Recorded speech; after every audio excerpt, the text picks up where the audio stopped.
welcome to you all at home to Thursday's edition of Talk Solent. This is a show where we discuss the news and talk about issues that affect us here in the Southampton, Portsmouth and Isle of Wight region. If you want to get involved at home, you can by emailing us talk@thatsolent.com, or you can tweet us at thatsolent.tv. We have three fantastic guests for you today, so let's meet our first of today's guests. And I'm really pleased to introduce to you Elizabeth Nolson, who is the Sheriff of Dorset, leader of the Free Energy Party UK, but has also been a financial advisor, an estate agent, a hypnotherapist, a psychologist, a healing practitioner, a scientist, a researcher, run her own business, and has had two children at mainstream school, and her younger daughter is now being home educated, so pretty much self-sufficient. My second guest is Chris Robinson, the chairman of cancer charity Barratt's Wessex, and a former teacher for 30 years until Barratt esophagus condition forced him to take early retirement.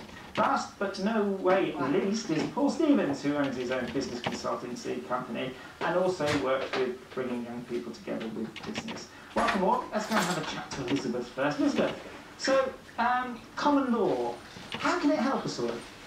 Common law is the bedrock of all of the laws and legislation. It's the constitutional rights that have been with us since Magna Carta and probably before even then, which is quite apt obviously because it's 800 years old this year, and we need to kind of reconnect with what those rights give us and put them into practice. So you've been involved in trying to, let's say, claim land, if you like, under the common laws, is that correct? Well, what we have to do is set up an organic energy project in Dorset, and what we've done is we've thrown it open to the community. There's 180 families involved, and they wanted to be able to come and grow their own food and to support the community with energy, and through doing that we've found that the council have actually removed a lot of the public assets as a trust and made them private. So through us being involved in this, it's blown open a whole court case really of corruption, which goes all the way up to judges, etc., colluding with councils. Are you one of the first to do this in the country? No. This has been going on for quite a while. We've got the International Courts of the Common Law as well, which probably people are more aware of. And the central one is in Coventry Common Law Court. We have a Chief Justice, but we are setting up common law courts across the country now so that we can all kind of get back to what's really lawful as opposed to legislative statutes and acts which have no bearing really on the law. Okay, so if you're out claiming land from people or companies or whatever that you see there, doesn't that sort of open the doors to everybody? We're not claiming land. First of all, that's what they did, the elite did to us a long time ago and stuck it all in something called a allodial title trust. That was our assets gone then and under control of what we've got at the moment. What we're actually saying is that public land, we've got great swathes of it that's been stood to waste. Since, in this particular instance, 12 years, the land's been contaminated, fly tipped, nothing done with it. While we've got people who are struggling to support themselves, having to use food banks and things like that, it's a very, very simple solution for them to be able to come access their resources that belong to them as the beneficiaries of the trust, which are the council, or supposedly were the council, who are holding these things in trust for us to be able to protect our resources. Unfortunately, we found they're not doing that job, and it's down to us to be able to say this is what we're going to do with our assets. And then we found that actually the corporation of the councils decided that it was theirs, so you can't privatise something that belongs to the public. I mean, Chris, what do you think about this, about taking the land and using it? Yes, I am a bit concerned about how one claims the land, but I do agree there's far too much land that's just closed away, it's not being used profitably by people, and I think the land belongs to people. We should be able to use the land. It's our rights, really, our constitutional rights to be able to support ourselves and feed ourselves. Yeah, I mean, Paul, does that open the doors for people like travellers, perhaps, to just go around claiming land all over? So I guess you know, for me it's around if we're using land for everybody's benefit, then it's absolutely brilliant. If a small group of people think they can just kind of, you know, say take travellers, for example, if you want to move on to a piece of land, which sometimes you see in Bournemouth, but Bournemouth where you suddenly see, you know, Kings Park at Bournemouth in effect trashed by people who then don't take responsibility for the devastation it's caused, then no, I can't agree with that. But people who perhaps turn land into energy, food, creating an inclusion, so we want to be inclusive in society and produce some of the benefits our community. Fantastic. Why would you leave it? Why would you leave some land wasted, i.e. unused, if people genuinely want to give of themselves and make the most of that land? But taking the land for yourself is very different from that. So that doesn't work. I mean, one of the things that we're talking about at the moment, about food, I mean, that's in the papers today. Food that was once rationed is now thrown away. There's a big piece here in the Times today talking about the 14 years of food rationing that 2 out of 5 people now throw away basic items of food. I mean, is this a way, perhaps, that we can sort of work the land and go back to maybe how our ancestors did a long time ago? I think it's amazing how my mum sort of came on the back of that rationing stuff. And so now you'll see about the amount of her kind of saving things, or her view of like finishing what's on your plate, you stay there till you finish, and there's still that kind of mentality. But we almost live in a throwaway society, don't we? We buy it, we don't want it, we throw it away. One of my concerns is how much energy goes into producing the food that we then don't want. Forget the packaging it goes in, but it's almost like that kind of sense of responsibility. I feel that within business, we've almost lost that. That sense of responsibility, ownership of it.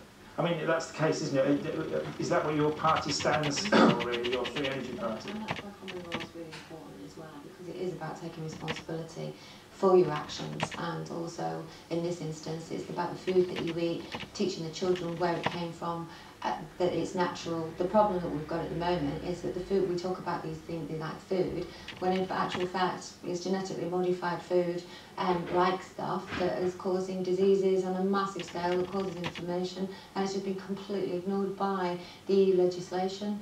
And you can actually buy organic food sold as organic, and we've been told by the DEFRA that you can actually have it as contaminated with it's 25% GMO. Well, it's not organic then, and we really, really need to start to understand what we're actually choosing between, because we can't make an informed decision if we haven't been given the facts. I mean, Chris, is this something that you feel strongly? I mean, supermarkets these days. I feel very strongly about the foods nowadays. Actually, I was only discussing with my wife yesterday about the foods that we used to eat when we were children that we no longer see nowadays. Lots of offal, for instance.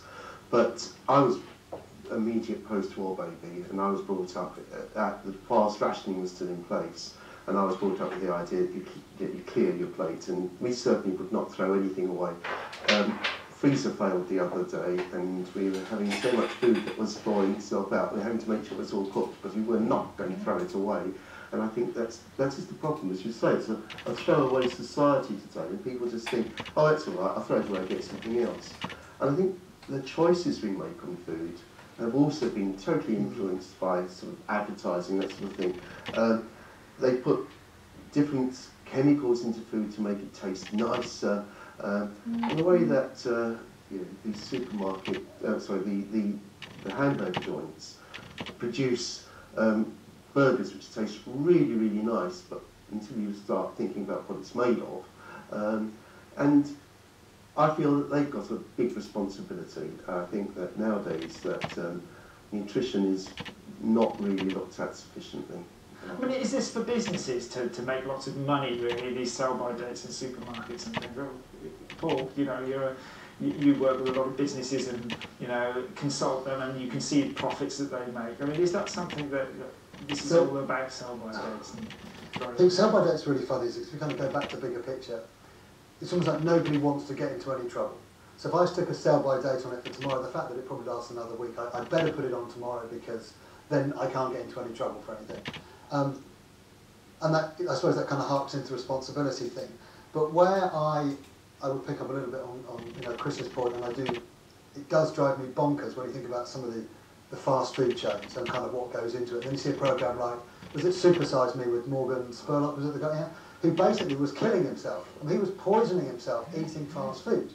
So, you know, you could see that not just the shape of him, but skin texture, health, you know, salt intake, sugar. I mean, doctors are saying you have to stop that diet.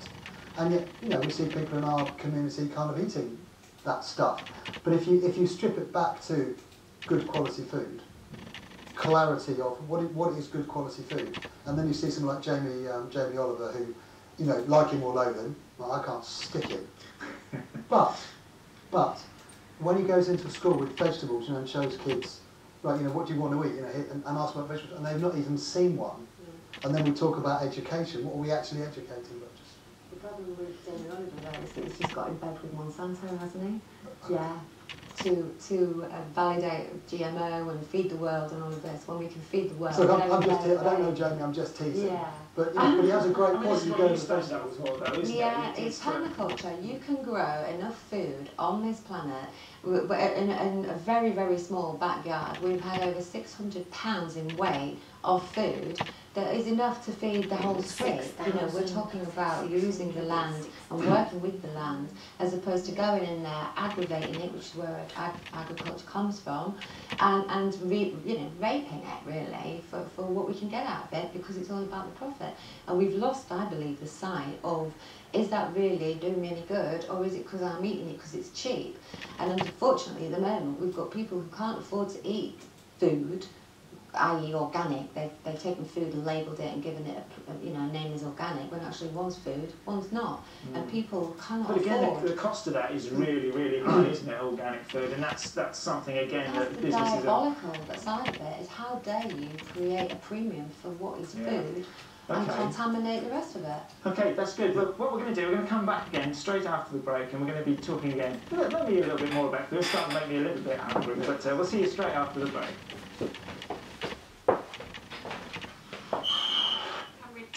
Really pleased to have three fantastic guests in the audience today. In the studio, Elizabeth, Chris and Paul. And just before the break, we were actually talking about the right to die and the doctors who believe in it, that if life has become intolerable, should we be able to go when we want to go? Chris? Yes, I